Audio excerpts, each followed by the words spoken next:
Hello Internet, welcome back to GoalSet Fitness. My name's Chris, I'm a personal trainer in Ku and an online worldwide coach.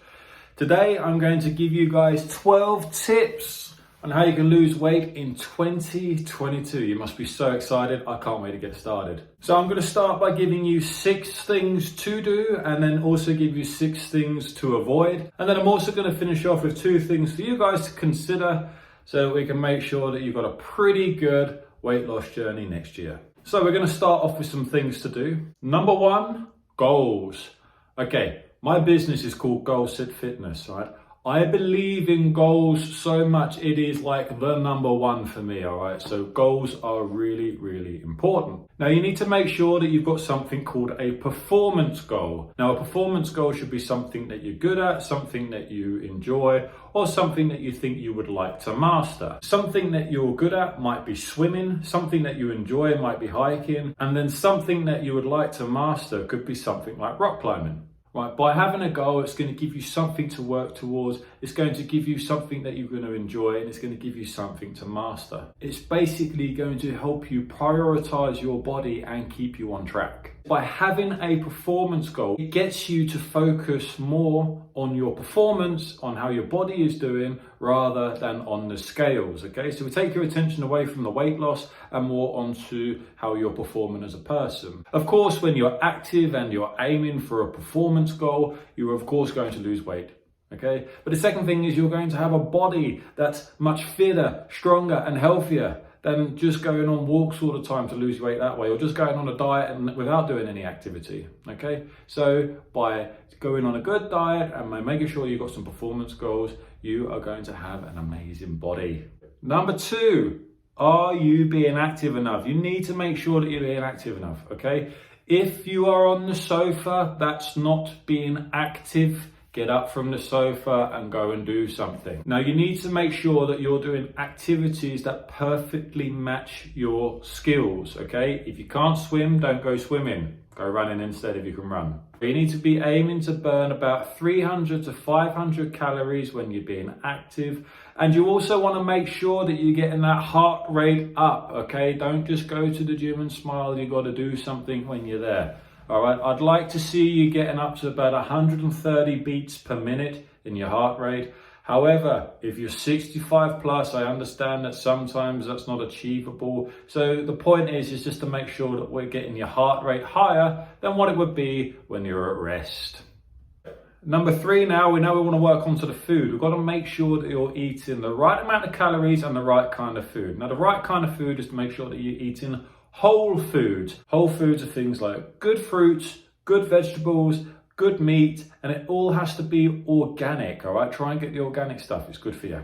Now, if you're a female and you want to weigh about 70 kilos, then you need to eat about 1,970 calories a day, thereabouts. And if you're a guy and you want to weigh about 90 kilos, then you want to be eating about 2,480 calories a day. However, you can, if you want to, go into something we call a calorie deficit. So that means that you're going to be eating far less calories than what you need. About 1,200 calories to 1,500 calories is a pretty okay number, but you might want to pass it by your doctor first, especially if you've got some medical conditions like diabetes. However, if you want to eat less than 1,200 calories a day, please 100% go and see your doctor. Less than 1,200 calories a day is actually a little bit dangerous for some people, so see your doctor first. Now, coming up onto your screen now is a little table for you guys to follow. Now, what this is a guidance for you guys to eat some pretty good ratios in your food.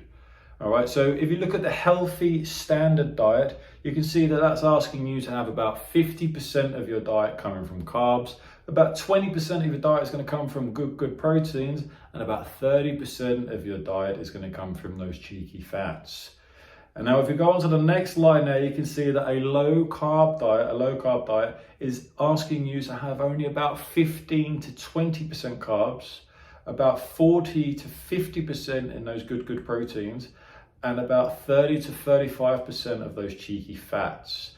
But if you want to keto it up, guys, if you want to have a keto diet, then you have to have about 5 to 10% of your diet is going to be carbs, About 10 to 25% is going to be those lovely proteins. And then those cheeky fats are going to be very cheeky indeed, going all the way up to about 70, 80%. So there you have it. If you want to lose some weight, you can follow a standard healthy diet like the Mediterranean diet. That's pretty good. Or you could go low carb, like a low carb diet or just a keto diet. And they're also very effective on getting people to shave off the fat. Another sneaky little hack of getting them there to actually lose some fat, a little bit of extra fat along the way, is to try and use some supplements. Now I'm going to list 3 good supplements that I know definitely work. One is caffeine, the other one is CLA, and then the third one is the B vitamins. Get those in there. All well known for helping people burn fat. Love it. Okay, number 4, what you want to do here is you want to include people in your weight loss journey.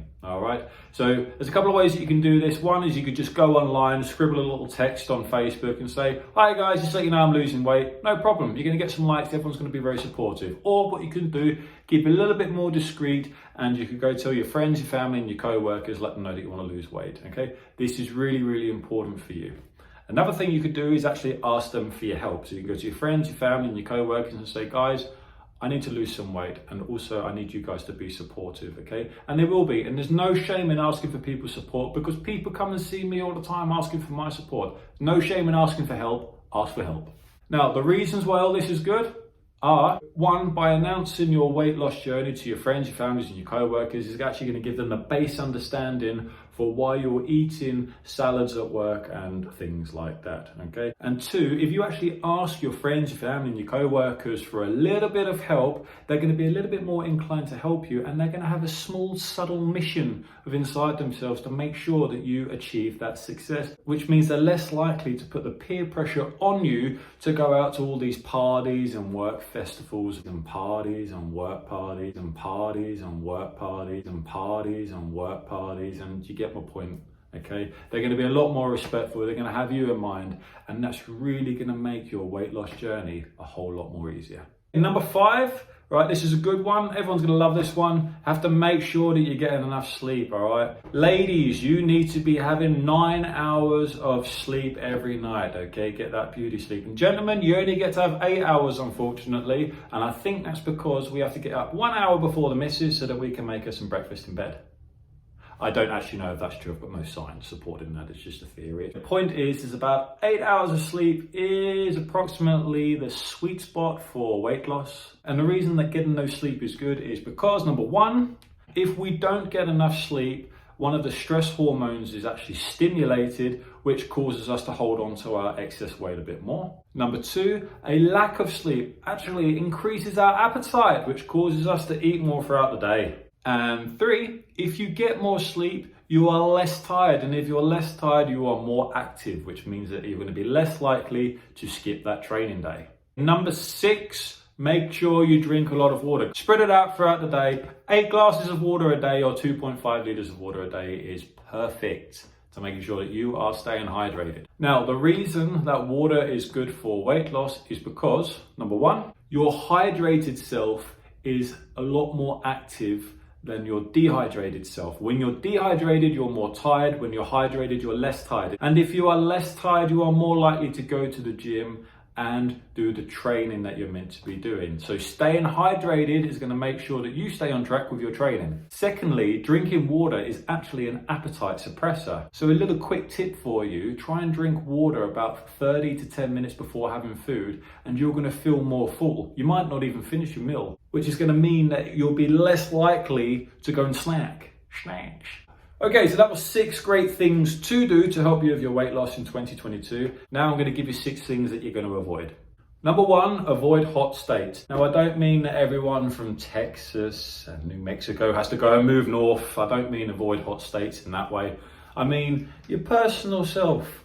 Try and avoid yourself from getting into a hot state. What I mean by a hot state is that we're ready to unleash the beast inside of us, so we're going to go out and eat all the cakes and chocolates and biscuits and everything possible all in one go. And that's what happens when we get in a hot state. We got absolutely mental, okay? We've got no self-control whatsoever, okay? And this is because of something called hyperbolic discounting. Now, hyperbolic discounting, without getting into too much detail, is basically concerned with the following, okay? You have a long-term self and a short-term self, okay? Now, everyone who wants to start their weight loss journey, they have their long-term self in the control seat, all right? That long-term self is like, okay, I'm gonna lose 40 kilos this year, nothing's gonna stop me, I'm gonna have a perfect run from beginning to end, boom. But then your short-term self, this one is the little devil that's sitting on your shoulder, and it's like, okay, well, you know, there are some cakes in front of me right now, and you know, these cakes, they look pretty good, and I don't think they're going to have that much damage to my weight loss, and you know, I don't think the effects will be that bad, despite what Chris says on the internet. You know, he doesn't know anything. Maybe a cake would be fine. I think a cake would be good now. I'll take 2 cakes. I'll take 2 cakes, and you see the short-term self takes over, and so you start to eat what you shouldn't be eating because you feel like that it's okay. It's called hyperbolic discounting, and we all do it.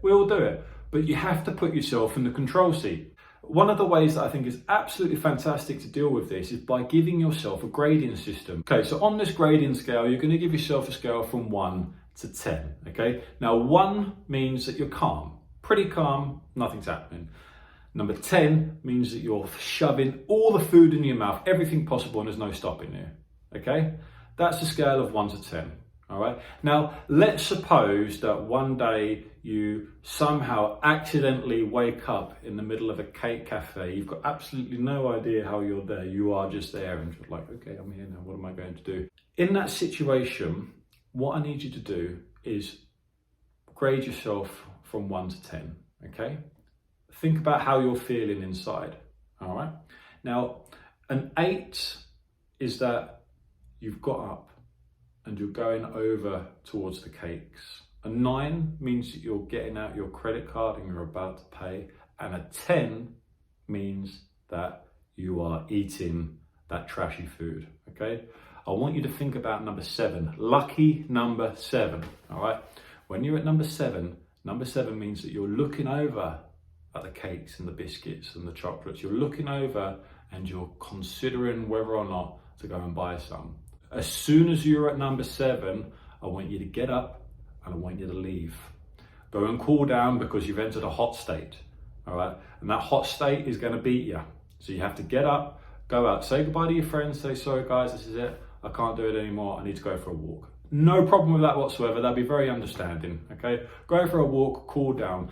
Tell them that you'll meet them when they finished, or go back and see if you've got a little bit more self-control. If you still feel like you're at number 7, then it's time to leave and just wait for them to get out the cafe and then go and hang out and go do your shopping or whatever.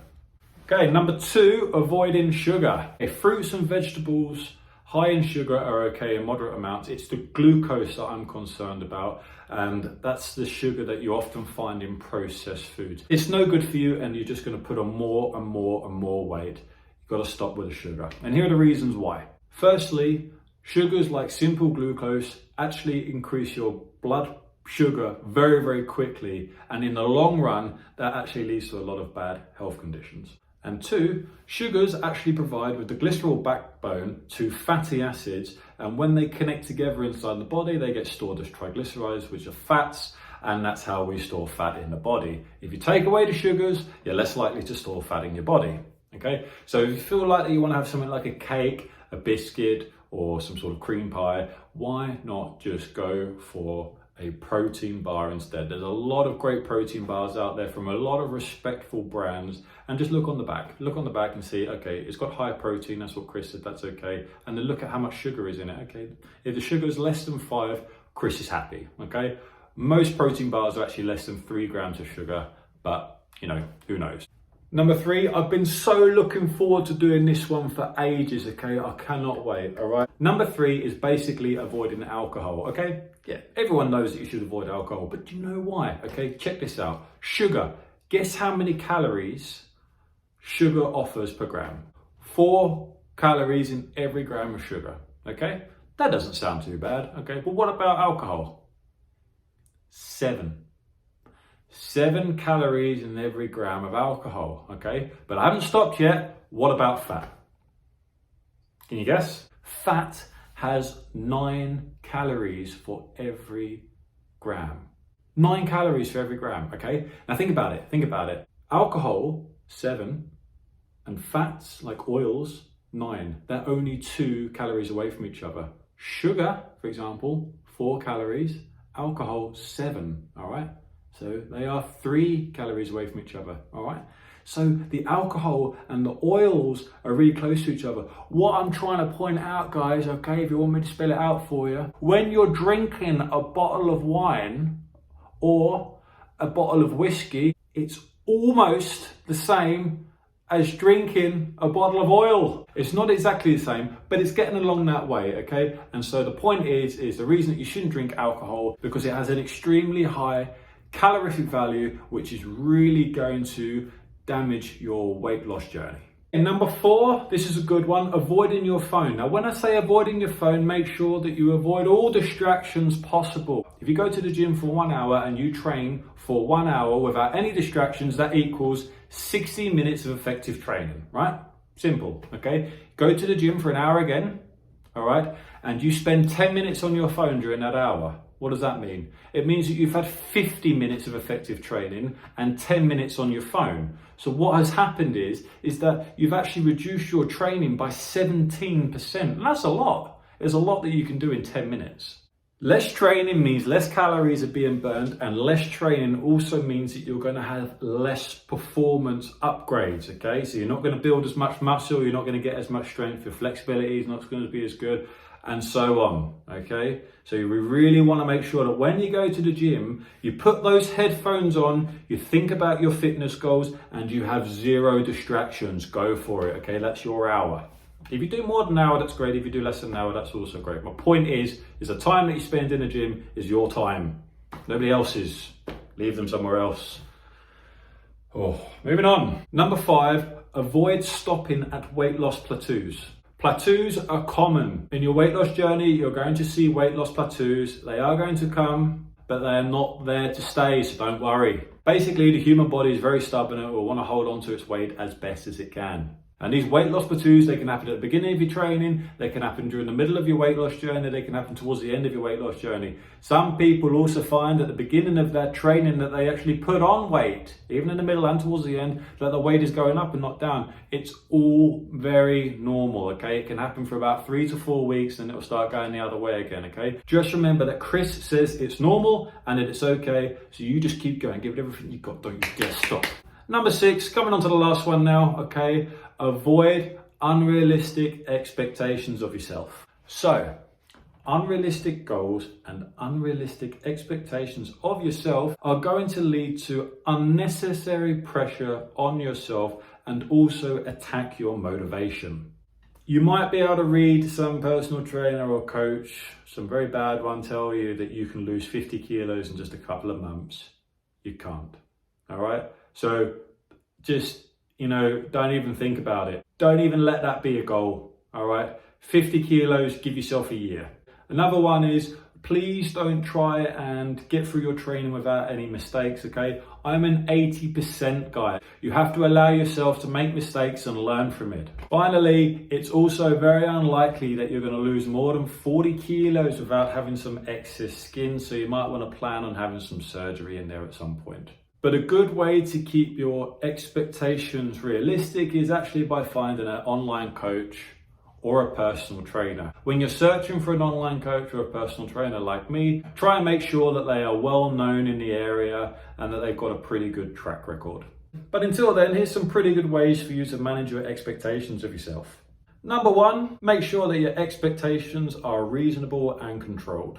Number 2, make sure that your expectations have a purpose. Number 3, make sure your expectations are related to something that you're good at. Fantastic. Okay, so those were 12 weight loss tips for you guys to binge on. Now I'm just going to go through 2 considerations for you guys to think about as well. This isn't for everyone, this is only for a small group of people in the world. The first consideration is medical conditions. Now there are some medical conditions out there that are linked to weight gain or difficulties in losing weight. And those conditions are, number 1, thyroid conditions, number 2, Cushing syndrome, number 3, fluid retention conditions, and number 4, polycystic ovary syndrome. Those are some of the notable conditions, not forgetting about things like eating disorders insomnia, and the menopause. The second thing to consider is actually medication. So some medications actually have a negative effect on weight loss, and those medications can be beta blockers, antidepressants, and birth control pills. Okay, so guys, if you have any of those medical conditions, or if you're on any of these medications and you're struggling with losing your weight and it's been going on for more than 4 to 6 weeks, then it's time for you to go and see your doctor and see if they can offer you any support. Thank you so much for enjoying this video. I hope you enjoyed it. I hope it was helpful. Please comment below if you have another weight loss tip. I'm sure everyone, including myself, would love to see it. If you would be so kind as to give this video a little like if you enjoyed it. Also tag a friend so that they can also see this video and have help for their weight loss. And share this video so that my fitness advice can get to all corners of the globe. Very much appreciate it. And last but not least, please remember that you can hit me up on YouTube, LinkedIn, TikTok, Instagram, Facebook, and Pinterest. Again, thank you so much for watching, and I hope you enjoyed the energy. I hope you enjoyed the video and the content. Have a very, very nice day, nice evening, nice morning, wherever you are in the world. And thanks again for watching me, Chris the trainer at GoalSet Fitness.